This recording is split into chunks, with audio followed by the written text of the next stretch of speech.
So, how is everybody today? I actually wore this top so you can see. I have on what's called a Holter, Holter monitor. And I just wanted to say, well, it's a Holter monitor. They are registering heartbeat and I don't know, think of it like a EKG or EEG or one of those. It's registering stuff. And I'll go back tomorrow morning and they'll take all these pieces, parts off and read. But I wanted to say thank you to everybody. Thank you so much who sent all the love and the well wishes last week, last Tuesday. Yeah, I ended up in the ER. I was having just a lot of weird symptoms that had started on Monday morning and just kept moving along and weren't getting better. And we're still not 100% sure what it was. But they gave me a whole bunch of fluids. They gave me sinus medication. They're looking at my heart rate and beat and all that stuff. So we'll figure it out. I feel pretty good. I haven't tried doing anything really athletic, so I don't know for sure. But I have spent the last few days really resting, and it's felt fabulous, if I do say so myself. So, highly encouraged to schedule some time off. Schedule it. Like I've really thought about that. And you know what? I'm gonna in 6 months from now, I'm gonna schedule a week, like a staycation or something very simple where it's not stressful to prepare to leave in the midst of running a business. So I kind of like that idea a lot. Anyway, so today, in addition to saying thank you to everyone, I thought that I would talk about my spiritual journey because my spiritual journey has been going on for like 40 years. Um, yeah, I'm a little over 60, so probably around 23, something like that. I was like, what's this life about? Why are we here? What is my purpose? I feel numb. I feel nothingness. How do I make a difference in the world? Because I felt like that was something I should do, but I had no clue. So I started out, I think, reading some books. That was a long time ago, so they didn't have a lot of online stuff at that time. That didn't come for another 30, 40 years. But anyway, but I read some books like about powerful women. I grew up in a household where whatever the man said, that's what you did. He was the dominant, the boss, the alpha, and everybody else was just supposed to succumb. So it was a little toxic. My mom was also, I think, desiringly, but chose to enable. I don't think she knew what that meant, but that's pretty much what happened in the house I grew up in. So I knew that I was not a less than person, but I didn't know how to be anything other than what I already knew. So reading books like The Chalice and the Blade, I don't remember who wrote these books, The Eagle and the Rose, The Mists of Avalon, which is actually, I think, a fiction book based on history. But probably the one that was most impactful to me was The Feminine Face of God. That was a pretty awesome book, right? And so they were really, really good reads, and I loved reading them, and they quieted my spirit for a little while, but there was still something missing. And I was like, okay, what's the next thing, right? So as I moved on, and I'm an artist, so I was in school and I was drawing and painting and doing a bunch of stuff. And I loved symbols for some reason. That was really important to me. And I did a lot of different drawings, paintings, clay, but I couldn't validate myself. I was like, oh, it's not good enough. It's not good enough. And I would sometimes create something in clay and people were like, oh my God, it's beautiful. I love it. Could you I sell it to me? I'm like, sell it to you. I'm like, $20. And they're like, that's it. So, I was just totally undervaluing myself. And I just didn't think I deserved any more than that. I don't know if this is resonating with you guys, but this is just my life. This is what was happening for me. So I continued on with becoming woo, like really woo, like woo woo, woo squared, woo to the who. I don't know what you want to call it. I fell in love with the sacred spiral and did a whole bunch of stuff with that. Fell in love with like feminine energy, did a bunch of stuff with that. Um, I was going to share some work with you guys today. Some of it's mine and some of it's just stuff that I have. But this is a painting I did, and this painting wasn't done too long ago, maybe about 5 years ago. And this is a idealized version of myself. But what I loved about it was how much, my hair used to be crazy a long time ago. It was really red and really crazy. Not anymore. It's gray and calm down. But like, you see this, can you see the necklace? Like, I love the little necklace. Where is it? I can't find it. Right there. And I actually bought one. I had bought one and wanted to show it to you guys, right? So it had a lot of meaning to me. Good Lord, I can't figure out how to work this. You can't see it. It's just so tiny. Anyway, but I loved doing the artwork, and I also started doing a bunch of modalities and techniques because I was trying to find the thing that would help me to feel better. What was it that was going to help whatever the upset was inside of me? And so I did things like meditation, journaling, yoga, Reiki, EAM, EFT, soul collage cards. Now I'm going to show you some soul collage cards because they're pretty awesome. If you can use a pair of scissors or an X-Acto knife, you cut pictures out of a magazine. You get like 5x7 cards, and you just glue them together, right? And now gluing them together is more than just gluing something on this thing. After you glue it together, you ask it, what is it trying to tell you? And as you cut these images out, there may be some symbols for you that you go, oh, I love that. I think there was, I loved the trumpet because it has the spiral, and almost everything that I like, this is sort of like a spiral where it's wrapping around. This is all some of my goddess images, right, that I love so much. And there's sort of a spiral here and a spiral here, lots of that. This is one of my favorites, and there's actually not a true spiral, but there's the Celtic knot, which I love. You can also be playful with it, where, like I did this, where I got a photo and I added it, right? But I've done tons of them, right? This is just a few, and I'm not going to show them all to you, but there's so many right here. These are soul collage cards, they call them. Very wonderful. I enjoyed the process very, very much. It taps into somewhere, I don't know where, but it just taps into somewhere awesome. But I got certified in a number of modalities because I thought, oh, I want to teach that. So I got certified in theta testing, oracle cards, chakra healing, touch, infinite possibilities. Infinite possibilities for adults and for children. I actually, for a long time, felt overqualified in teaching work that I wasn't fully interested in. But it was all wonderful in the moment, wonderful to learn about it and just explore the possibilities within it. But then it finally got to a point. Good morning, Tarot Card Love. How are you? But it was like, it got to a point for me where there was still something missing. And all the modalities and all the techniques are awesome. And if they work for you, go for it, go with it. But it has to work for you, right? If it doesn't work for you, like, what else is there? So again, I was wanting something, but I knew I was on the right road, but I knew that there was some other something that I was yearning for. So I hadn't quite found what I was looking for. I ended up deciding to backpack the 500-mile long path called El Camino de Santiago. I don't know if you're familiar, but it's in Spain, and it's pretty awesome to do. It took me about 38 days. I had a couple of injury days, but just really awesome. But while I was walking it, I was asking myself questions like, why don't I ever feel like I'm enough? No matter how much I succeed or accomplish, I always feel like I'm just not quite enough. Or why do I feel like a child in a room full of adults and they all are more important than me?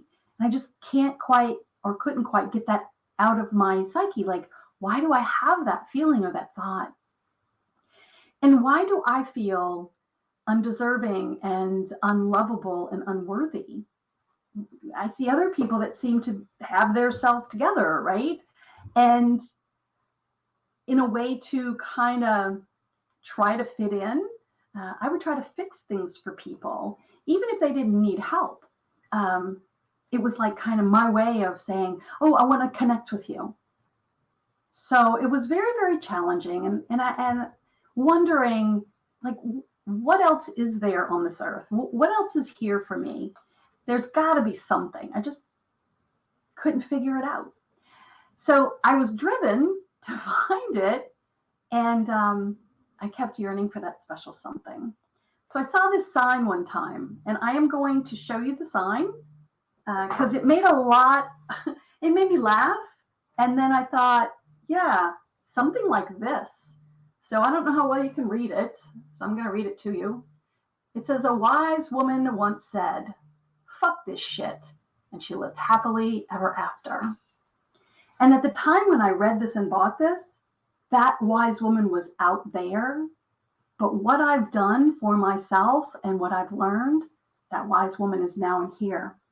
And so I do look at life a little bit differently these days than I used to. So if what I came to realize is that we command the physical world. We got it figured out. We can drive, we can get on airplanes that can fly in the sky.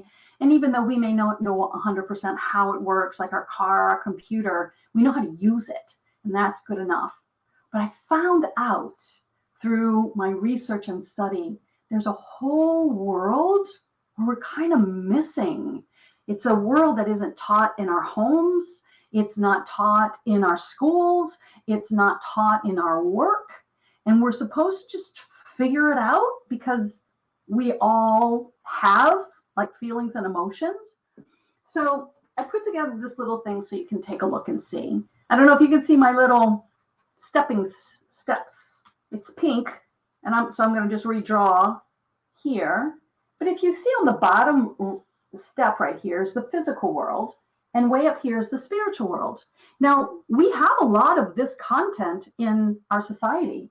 A lot of people go from physical to spiritual. And I found that if you're like me, because not everybody's the same, what you end up doing is saying, okay, I do a lot in the spiritual world, but there's always something missing, and I can't quite figure out what it is. So for me, it turned out to be the emotional world, my emotional world. Who am I? What is it that I want? Why am I important? Why aren't I important? Because I do matter, right? But at the time, for the longest time, I had the concept that I don't matter, that Deb doesn't matter. And I ended up finding something. It was a course that taught me how to have the growing capacity and moral courage to do the right thing for the right people at the right time. And the beautiful part about that was sometimes doing the right thing for the right people, that right people was me. Like really taking care of and loving myself and figuring out how do I care for me? Because we're taught to let other people care for us. We come in the world as the physical baby where our parents do all the physical world stuff for us, right? They teach us how to get dressed and brush our teeth, whatever. And then we go to school and they teach us reading, writing, arithmetic, and we go to work and they teach us those things. So other people are giving to us. But never, for about 75%, maybe 80% of Americans, it is the rarest thing in the world to have someone ask you, what is it that you need? What do you want? Tell me about you, right? Because everybody's so busy trying to get their own needs met. And so I learned about self-patience. What? I don't have to yell at myself if I don't do something perfect. I learned about self-forgiveness, self-compassion, self-gratitude. I mean, gratitude's amazing. It does just incredible things with our brains, right? But we're often grateful out there. What does it look like when we're grateful in here? And how do you be grateful for yourself? Isn't that odd? And yet, it's like such an amazing thing when you can get to that place. I learned how to do things that are called love in action. So it's a way of being. And I learned how to treat myself. This was a really big one for me. Treat myself with the same dignity, respect, and love and value as I treat others. Because I was treating other people more valuable than me and with more patience and more kindness and more love, right? So it was huge. So by the end of the course that I took, I felt happier, more calm and peaceful, more loving of myself, more in control of myself than I ever had before. And this was the thing I'd been looking for 40 years. And I finally found it, right? So one of Debbie's crazy ideas is, if where you're looking in the, say, the physical world, you're not finding like academia and educations in colleges, like it's good stuff. Our brain loves learning. But if it's not satisfying that certain something inside, and you go, yeah, something's still missing, you may be looking in the wrong, I'll call it realm, right? If you're in the spiritual world, nothing wrong with it, love it. But if it's not really satisfying that like that there's something pulling you, like you're driven, like I gotta find it, right? That I was looking for it, what I didn't know what it was. I didn't know what to call it. It turned out what was inside of me, but how do you know how to look for that? So you may want to look in a place other than the spiritual world. Keep staying in the spiritual world. I'm not saying get out of that, but add another dimension. And that dimension is the emotional dimension. So the course that I took is big. It's almost, it is intimidating, actually. It's hugely intimidating. It's like a college course. It's just overwhelming. It's so much goodness. So I was like, I got to break it down. And I decided to break it down into smaller chunks. And I will start with like a small class. It's just got a few weeks, and then something a little bigger, maybe 2 months, and then the rest of it, which will be 4 months, 3 months, 4 months, whatever. And it's kind of like to be able to move through it. So it's like you do one and you're like, I really like this. You want to do a little more. It's like, what it is that you're going for and what you're getting yourself into. But it's so incredible and amazing. So I'm creating a couple of more simple courses out of the big course, and I'll let you know when I have it figured out. But I will tell you, it is absolutely the most valuable thing that I've ever done for myself. And I now have taught or coached, I don't know how many people, it's not thousands, maybe hundreds. And the value it's just undeniable. We learn the pieces and aspects of ourselves that we always wish that we could find and never did find. And then when you find it, it's like what it teaches you is how to be very true to yourself, how to take care of when those certain feelings come up. Like, oh, I know what this is. I know why it's there. And I know how to shift myself out of the discomfort, right? So from being frustrated and just genuinely being fulfilled. So I'm going to go ahead and end this. I'm going to tell everybody, I'll probably, like I said, these are just some wires to a little bitty, I can't show it to you, but it's like this little bitty thing. It's called a Holter monitor. I'll report in next week again about how I'm doing. But if the course or just hearing about it, learning a little bit more about it is of interest to you, just put, I don't know, hashtag, what did I think? Hashtag add me, ADDME, add me, and I will be happy to inform you. There's no obligation, of course. I'm just saying, if a person is interested, I would like to share that with them, right? And if you let me know by putting hashtag add me, I will add you to the list. And then if you get an email and it looks inviting to you, then you can click a button and go read more, because that's what I'll do. I'll send out an email. or contact you on whatever social media that you're seeing this and let you know what's up. All right. I will talk to you guys later. I'm Deb Pearson, helping you become more awesome on the inside. Bye for now.